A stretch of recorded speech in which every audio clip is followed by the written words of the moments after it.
Welcome to another episode of The Financially Free Investor, where you will learn information and strategies on how to become financially independent by investing in real estate, something that is not taught openly in our society today. Financial freedom matters so you can live a bigger life, retire early, and do what matters most to you. Get ready to hear tried and true methods to becoming financially free with your host, Jordy Clark. All right, everyone, welcome into another episode of The Financially Free Investor.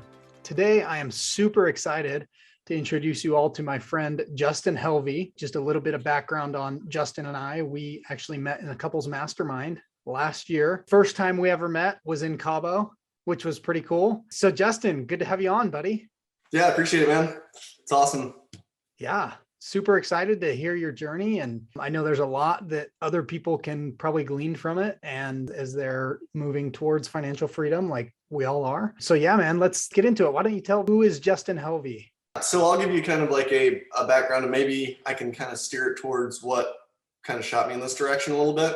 Graduated high school, kind of was like interested in being a mechanic, being in that field, and lived in North Carolina. Ended up moving out to Wyoming because my mom and dad split up, and he ended up out there. So moved out there with dad, and then ended up getting an opportunity to have like an internship type deal as a diesel tech, right? So there's out in Wyoming, the town we're in is like the energy capital of like the United States, air quotes, supposed to be. We got a bunch of coal mines, a bunch of oil field stuff out there. So anyways, there's a bunch of like blue collar work out there, whether it's like welding, mechanic, stuff like that. So ended up doing a little mechanic work at a coal mine for a while, and then was like, man, this place just didn't really feel like a good fit there. So took a break from that. After like 3 years, graduated like an associate's degree or whatever. Took a break from that, and then tried doing some work with my dad, worked in his business for a little bit, and then had some buddies that were rig welders. So they worked in the oil field. And one of them was like, hey, you need to come be my welder helper. And I was like, I don't know, like, don't really want to. I think I'd actually got back into mechanicking at that point. So started mechanicking again a little bit and was like, okay, I got this like pretty steady gig, like oil fields a little like hit and miss, like they're like kind of like gypsies, I guess. So you travel a lot. It's pretty uncertain. And so I was like, I kind of have this like pretty easy gig right here. And he's like, just come out here, it'll be good. You make more money, weld. And I was like, all right, whatever. So ended up talking me into it. Went down the rig welding journey, which is basically like you're a contract worker, essentially. You can be like a W-2 employee if you choose to be. You can kind of go a couple different routes, but get your own truck and then you kind of just go weld pipe, like do pipe fab and stuff in the oil field and build like oil field locations, right? So did that.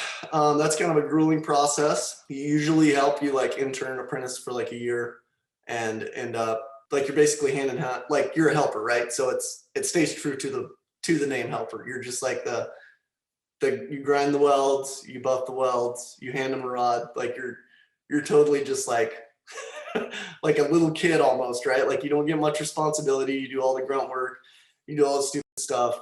And so I did that for like almost a year, and then finally broke out, started welding. And we had been welding for I think 2 or 3 years, and you make pretty good money. Usually if you stay pretty busy at that rate, you can clear like 150 as like a W-2, which, you know, you're in your early 20s, you're like, yeah, it's like it's like big blue collar pride thing, right? Like, yeah. It's a ton of money when you're that young. Yeah. And you're by yourself, you got nothing else going on.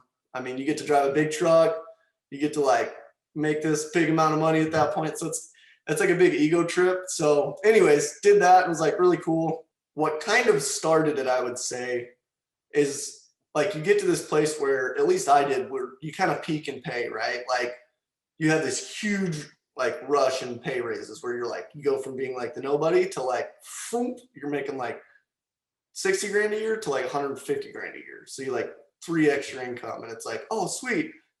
But then it's like, oh, that's like as good as it's going to get for the next like 40 years, right? Yeah. Like, and you're welding with dudes out there that are like 50 and 60. And so I was like, this is fun. This has been cool. But like, I don't think we're going to do much more than this. I think we're like at the top already, guys. And so we kind of been on that thought process of like, well, what are we going to do next? And I mean, I think that's just so hard for so many people, like to decide what to do next, right? That had just been rattling in my mind. And then we had an event. The guy that taught me how to weld ended up breaking both of his legs in a dirt bike injury over the weekend.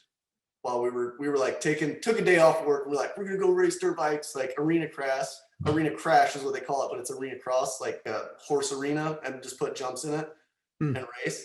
And ended up breaking both of his legs and was basically just like hanging out on a bed for like 2 months. And then I think it took him like a year to end up getting back to work. But in that time frame, it was like, oh man, like nobody's coming to save you, right? Like that was the realization where it's like, oh, we might have like a chunk of money in the bank, but it's like we are literally, this is going nowhere almost. That was like the hard reset for us, I think. And then later that year, I think, is when me and Katie started dating. And so like she had been in real estate, she had been doing regular resale, pretty good at it, And I was like, well, that's interesting. And she's like, hey, we should look at flipping something. Just kind of like was pushing me in that direction. And at that point, like just like consuming as much information as we could on like Bigger Pockets back when it was still like super popular, like 3 or 4 years ago, like just like every day on the way to work, listening to an episode of Bigger Pockets, listening to an episode of Robert Kiyosaki on the way home, like back and forth. And I think that's about the time when Mike launched his podcast. So Katie's like, oh, I know this guy, like look into this. So it really started push. That's when like that lane started like opening up. And we were like, okay, we got to start looking at something like that requires me to not like if I can't walk anymore, what are we going to do? Right.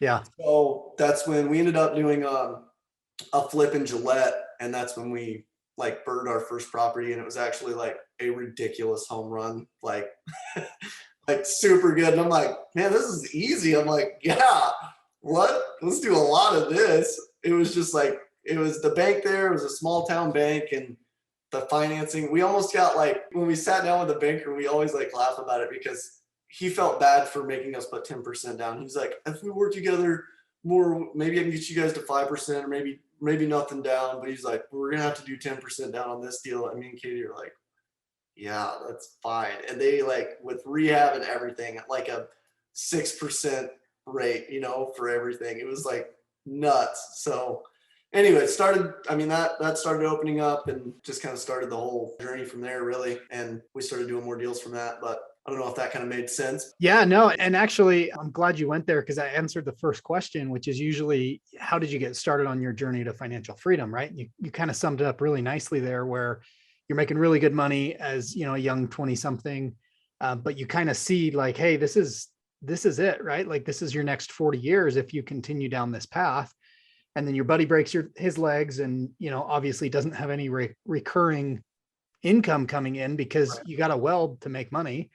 And so then you're like, hey, you need something else, something supplemental. Bigger Pockets, Kiyosaki, like it's all kind of in the same vein. So that's all phenomenal right there. Maybe let's break down the first deal. How'd you guys find it? Obviously you got bank financing from a community bank, which I'm a huge fan of because you can just build relationships and since they hold their own loans, they're able to be more flexible versus, other banks. Let's jump into that first deal. What's a BRRRR? I know some people do, but just don't want to assume on anyone. Kind of break that all out for us. How did that work out?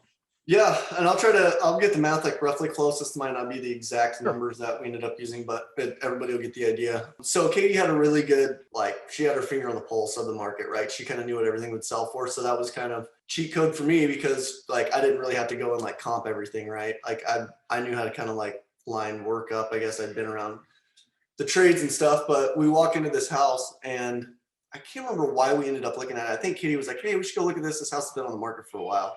And I was like, all right. So we went out to it and we walk it. And I think it was for sale for 110 or something. And she's like, why has nobody bought this? She's like, this thing, we could flip this pretty easy. She's like, it's a pretty big house. It was one of those goofy houses where it doesn't have a master bathroom or anything, but it was still a good enough floor plan to where it still kind of made sense. And so I was like, okay, we'll check it out. And she brought another buddy in that we're really good friends with now. They actually do a ton of wholesaling and flipping in Gillette. And she's like, hey, can you come kind of walk this with us? I think we're going to put an offer in on this house. And he's like, yeah, I'll come look at it with you guys. And so he came over there and he's looking at it with us. I think we might have been under contract at that point at 90 grand. And he's like, yeah, this one's good. He's like, if you guys get this at 90, he's like, this is going to be good. And so we're like, all right, sweet, let's lock it up. I think our ARV was like 220. We bought at 90, and after rehab and everything, we're like, we should be into this like 160 or 60 grand. So we should be into it like 140, 150 or something. I think we maybe thought 50 grand, but we ended up having a cast iron line to the main go wrong and had to fix that. So we might've been into it like 60. Yeah. So 80%, we were able to refi out, like once our project was done, up to 80%, and that's 176. So I think we were all in at like, I want to say it was like 150 or something. It had to be 140 or 150. But we ended up pulling like 35,000 back out of it. And the way that it was a lot easier on that one is on that community bank, they would do a construction loan. So it wasn't necessarily like a hard money loan or anything. It was like super low interest. Like I said, I think it was like 5 or 6%. And when you do a construction loan, I believe it's not interest only. I think you actually pay down the principal too. So your payments are low and you're not just making interest only payments. And then they naturally want you to refinance on a construction loan, right? They want you to get into an actual mortgage or whatever. So then we refinanced, and I think we still have that one. We refinanced at like a 2.25 or something on that 176. So we were able to pull like 30 some thousand out of that. After reimbursing yourself for all of the repairs. Yep. Yeah. So instead of actually flipping it and selling it, which you probably would have made more, you decided to keep it and you got paid tax-free. Now, obviously, when you sell the property, you're going to have to pay the piper one day if you ever choose to sell it, right? But for now, you got a big chunk of money, tax-free. And do you remember what your payment was, what it rented for?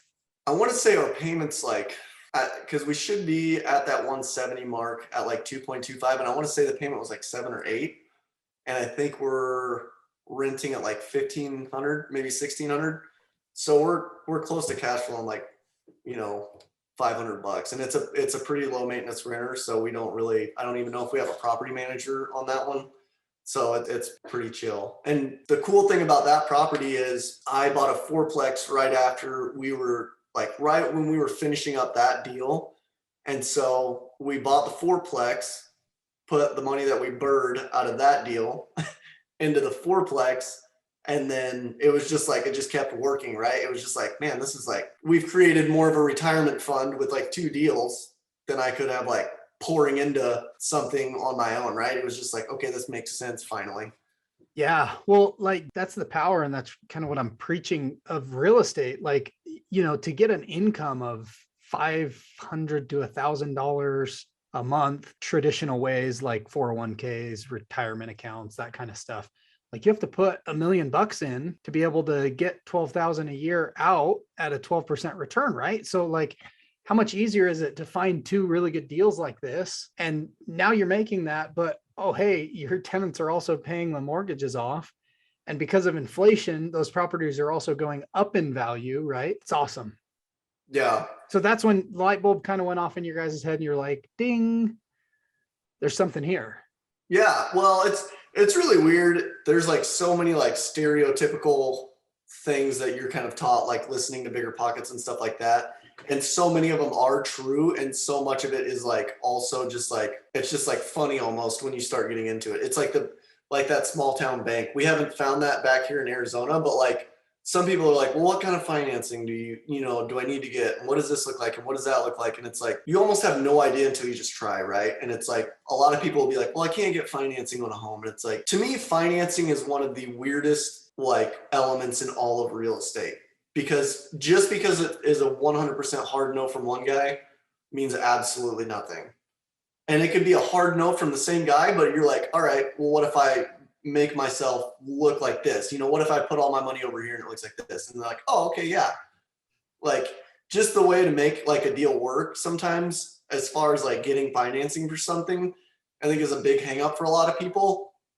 And that was something that, I mean, maybe we learned kind of fortunately through those small banks, but it was just like, they would almost like rewrite it to show us what we had to, like, this is what your financial situation needs to look like for us to do more deals with you. And it was like, I can make my financial situation look different? You know what I mean? Like, does it mean anything if you show more income on paper, or maybe you took a loss over here? You know what I mean? Like it's such a weird area that I feel like a lot of people just get stopped at, isn't really explained well. Yeah, it's so true. And to your point, community banks, they're all just so different, right? Like I'm working with one community bank right now, and they're basically underwrote us for one deal, and we've got a identical deal right next door to it. And I'm like, okay, we've got two of these at the same time. And they came back and they're like, hey, we can only do one loan for you at the time. And I was like, okay, why is that? And they're like, oh, well, we just want to minimize the risk. And I'm like, well, what if I put, $30,000 in a savings account with you guys? And they're like, oh yeah, we could do both loans if you did that.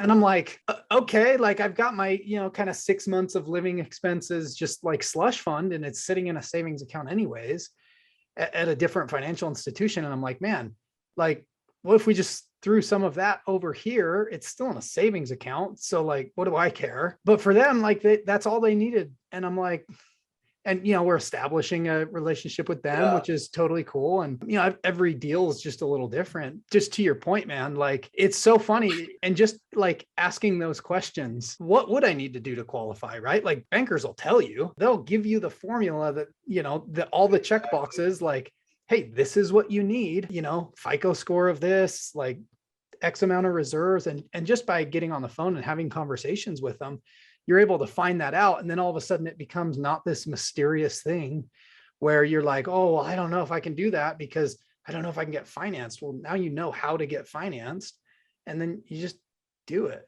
So dude, you guys are a phenomenal example of that. And even you just moved from Wyoming to Arizona.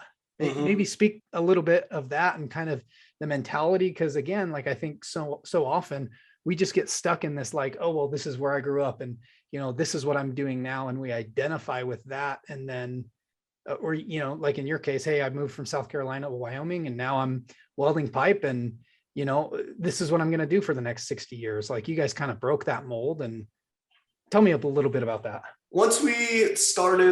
Once like looking into this whole real estate chapter, right, I was like, okay, this definitely makes sense. There's definitely like money to be made here. Coincidentally, at the same time, that's when the oil field started to like really like pull back a lot. It was kind of funny because we were on probably the biggest location we were building in Wyoming at the time, and oil hit like negative $12 a barrel, right?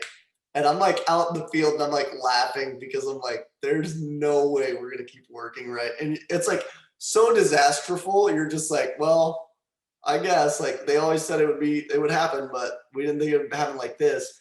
And they came out and they're like, I think we were in the middle of this flip when this happened. They come out and they're like, pack all your stuff up and go home, because we don't know if you guys are coming back or when you're coming back or any of this, right? It just started doing a big pullback out there, and we weren't working as much. And so I was kind of just like, okay, let's start like working myself out of this, right? And that summer I told Katie, I'm like, I don't want to weld another winter. If you had known me out there, I am the biggest crybaby when it comes to winter time. And it's stupid. I've worked in the cold for like 7 years out there, just in the middle of just a super flat piece of dirt with the wind blowing at you all the time, and it's cold. And I'm like, why am I here? And her big quote, which is like my favorite now, is what you're not changing, you're choosing, right? Like nobody's making you stand out there.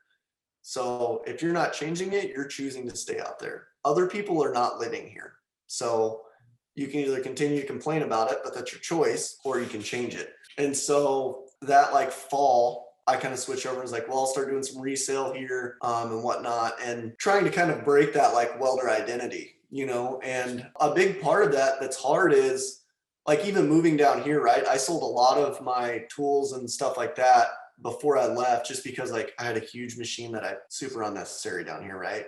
And there was like a few people that are like, well, you're not going to sell your machine though, right? Like you'll probably still keep your machine just in case, right? And I'm like, I mean, I don't know. Like if that machine's in the back of my truck, it's going to always be hard not to be like, well, I can go make like 150 grand somewhere. Like I can just pack the truck up and go do it, And I was like, I don't know, man. I don't want to do that anymore. Like that's not part of it. So like quite a bit of tools that were like kind of that on that hinge where like, that's all you need to go do the thing. Coincidentally, again, my truck is like a brand new truck, which had a huge lift on it and other stuff, but it lost a transmission, right? And was out for like 3 months, I think. So it was like another thing where it's like, now you definitely can't go do this. Like you can't borrow a machine or anything. So there was like all these things where I'm like, okay, I'll leave. There's a little bit of an identity crisis, right? Because you go from this thing, to me, I think for dudes, it's hard to be like, oh, I'm good at this thing, and be like willing to go back to just being like, you suck at something again. Like that was probably the hard part for me. You tell yourself, you're like, oh, this is gonna be tough. And like, I'm sure it's, it'll have its hard points, but then like you're in the thick of it and you're like, what have I done? I don't want to suck at something again. Like I was the best you could get at what I was just doing, it's definitely like an ego check, so it's a lot, but you kind of have to be like, what do you want? Has always asked, talk to us about like, what do you want? Why do you want it? And I'm like, I don't want to live up there. I don't want to live that lifestyle. I don't want to be 50 years old out in the cold, get beat up by the wind or something, So I think a lot of it is, you could sit there and definitely know you don't want something, but deciding you want something else is like, it's a tougher choice than it seems. Like I said, I think for dudes more so just because it's like an ego thing, right? I'm not a number one producing salesman, right? And like, there's obviously like getting into deal flow in Arizona. It's not been like too gnarly, but it's a little tough, right? There's competition. So even just flipping in Gillette was easy. Minimal competition. Our banks were easy to get lending with and all that. So I don't know. I think it's just like, you gotta keep reminding yourself why you're like, okay, we can always go back to that, but remember that like what that is, right? Like you could go do that, but that's not what you really want. So you almost have to be pretty certain of your reasoning, before you burn the ships maybe and stuff like that. Cause it'll definitely be trying. Yeah. Just to your point, like I'm just thinking through so many people and totally myself included, we tend to build this up like, oh, well, if I don't do this, then, and we tell ourselves these negative spirals of the worst case scenario. But realistically, like what was your worst case scenario? Well, your worst case scenario, if you sold all of your welding stuff, your worst case scenario is you just have to buy your welding stuff from somewhere else again and start welding. Like you're already living your worst case scenario. Right. Instead, you guys took the leap, you sold everything, you moved to Arizona where it's warm most of the time, and then it's really hot some of the time. Yeah. Right. But like you guys you're living this totally different life now. Dude, I can remember and relate. 10 years ago, I was a laborer in a construction company. Oh, maybe it was 11 years. Anyways, doesn't matter. And I was pulling concrete blankets off of flat work in basements after there had been like 6 inches of snow. So I'm shoveling 6 inches of snow over an 8-foot foundation. Half of it's falling on me half the time. The other half, like I have to get the snow off the blanket so that I can pull the blanket out of the basement so they can come in and frame. And dude, I was making like $10 an hour.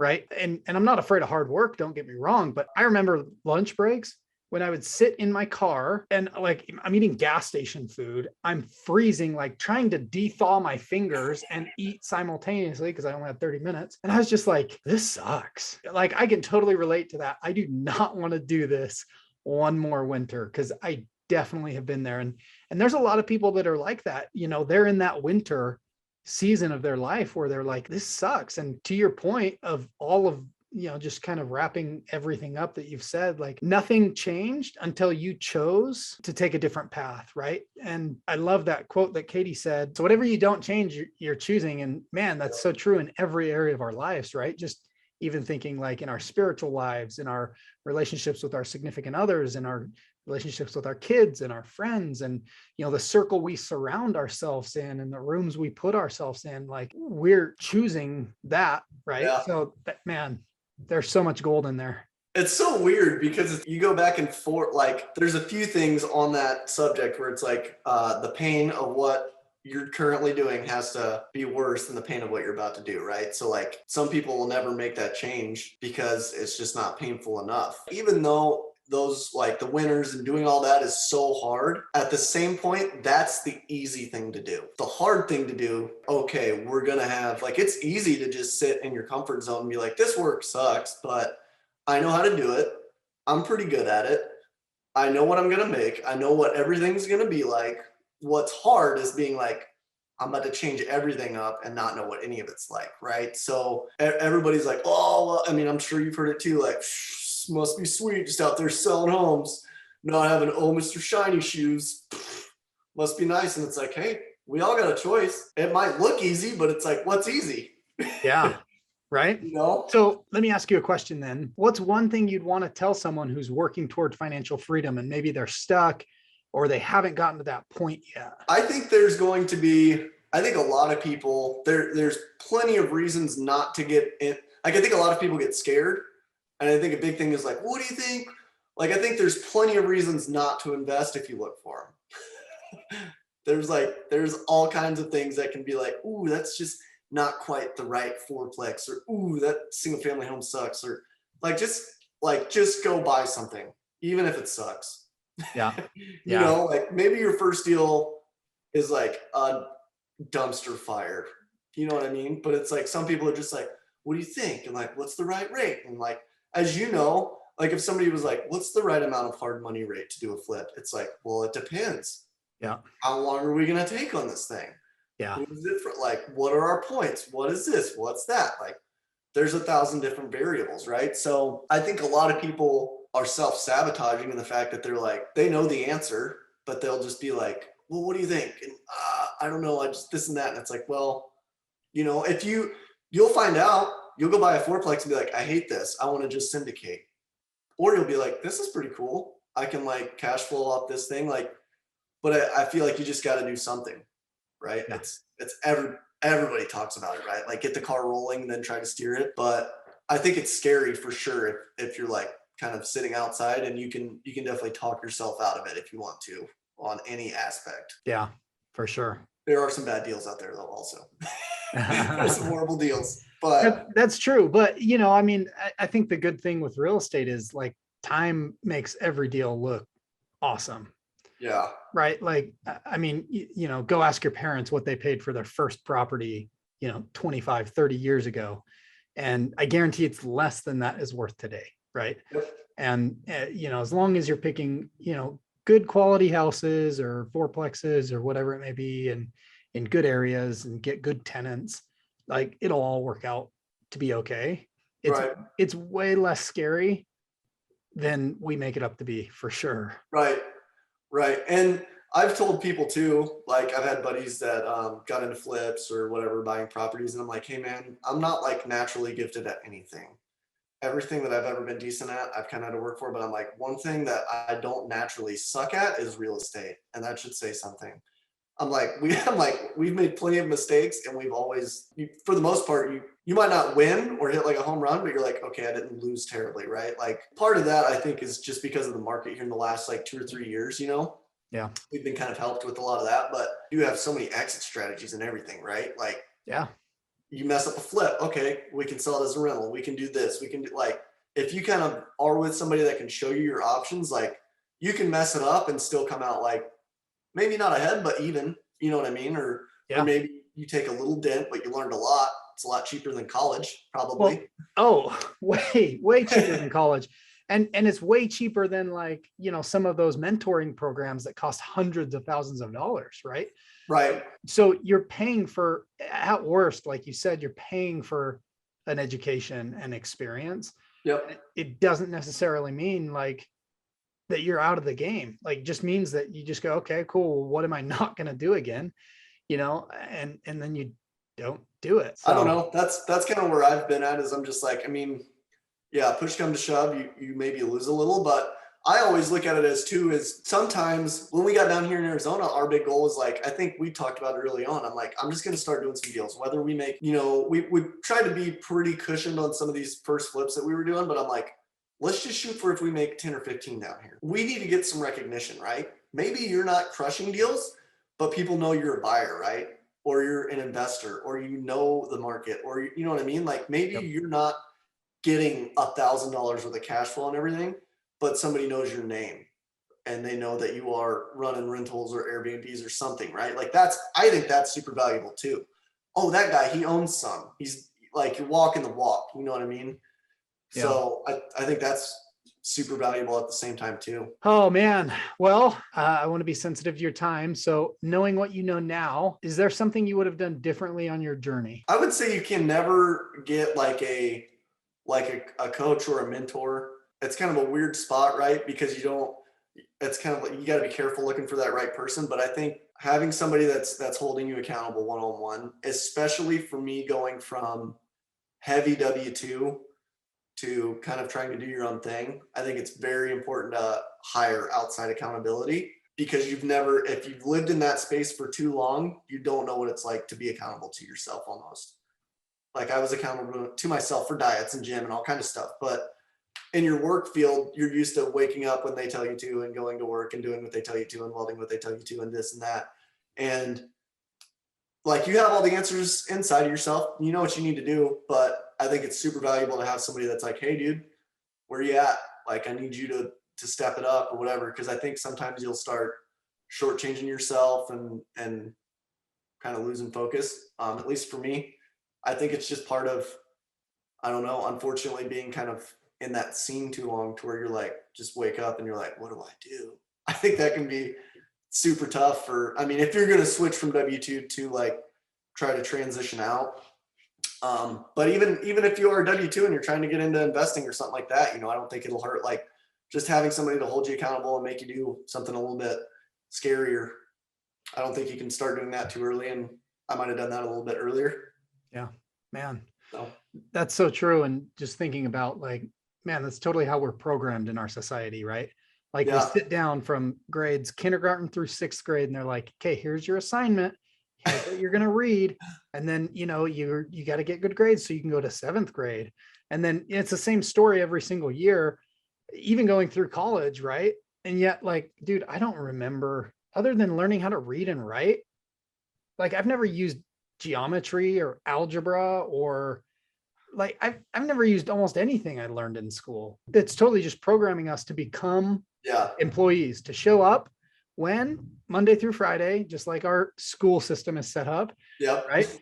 Just so that you can be told what to do and make just enough that you get a few days off on the weekend. And then, like, it's so interesting just looking at that. And then, to your point, you probably for a while said, well, gosh, I can't afford a $21,000 a year coach or whatever the number is, right? Like, we're just wired to say, well, I can't afford it, right? Versus like, well, what value would it bring and who would it change me and how could it help me get to the next level? That's people who understand coaching, like you're talking about. That's how they look at that, is they're investing in themselves and trying to collapse time frames and time curves and learning curves by hiring someone who's been there and done that. Right now, like, there are definitely some coaches out there that are trying to coach people on something they've never done. So to your point, you definitely have to make sure that, like, not only can they talk the talk, but they've walked the walk, and then just, hire that person and model after them. And you can usually collapse probably a decade into a year as far as like learning, especially with real estate stuff. Like, I've had coaches and mentors, and I definitely wouldn't be where I am today without those. And, I know you guys have coaches and stuff. Like, it speeds everything up so much. So yeah, it's just goofy. And I think a lot of people kind of, if you're not kind of used to it, again, it comes back to like, you just expect to pay for something and receive like a item, right? And so a lot of people like will be like, oh man, well, what did you get out of that? Do you think that you got like X amount dollar value for what you put in? And I'm like, you have to look at it in a sense of like, okay, I spent 12 months with this guy and maybe I pay him $500 a month. So it's like $6,000. And they're like, do you think he made $6,000 more this year? Then it's like, dude, what if he was just like, hey man, you need to get up off the couch, go buy this deal. And that deal didn't maybe make me $6,000 in cash flow, but him motivating me made me like $100,000 in appreciation in 2 years. Like, you can't put a dollar amount on any of that. So people are always just like quick to be like, do you think you got like exactly your return on? I'm like, there's so many untangible things that like you can't. I'm like, kind of yes and no. I'm like, you think much bigger and end up doing business on a larger scale that's 10x what you even paid them, right? Yeah. So it's like, it's definitely a little bit of a shift on how you have to like look at that and perceive it. Yeah. And aside from the money, because after a certain point, money just means less, I think, to everyone. Yeah. It's who you're becoming, right? Well, Justin, we're going to wrap it up. I know you got appointments, you're busy, you got flips and rentals and life happening. Where can people find out more about you? I'm on Instagram probably more than anything. And Facebook, Justin Helvey on Facebook, and then Justin Helvey 222, I believe, on Instagram, somewhere in there. But should be able to find me. Perfect. Need to come up with a catchier handle. It's good, man. That was awesome, Jordy. I appreciate you having me on, dude. Yeah, cool. Absolutely. We'll see you later. Awesome, dude.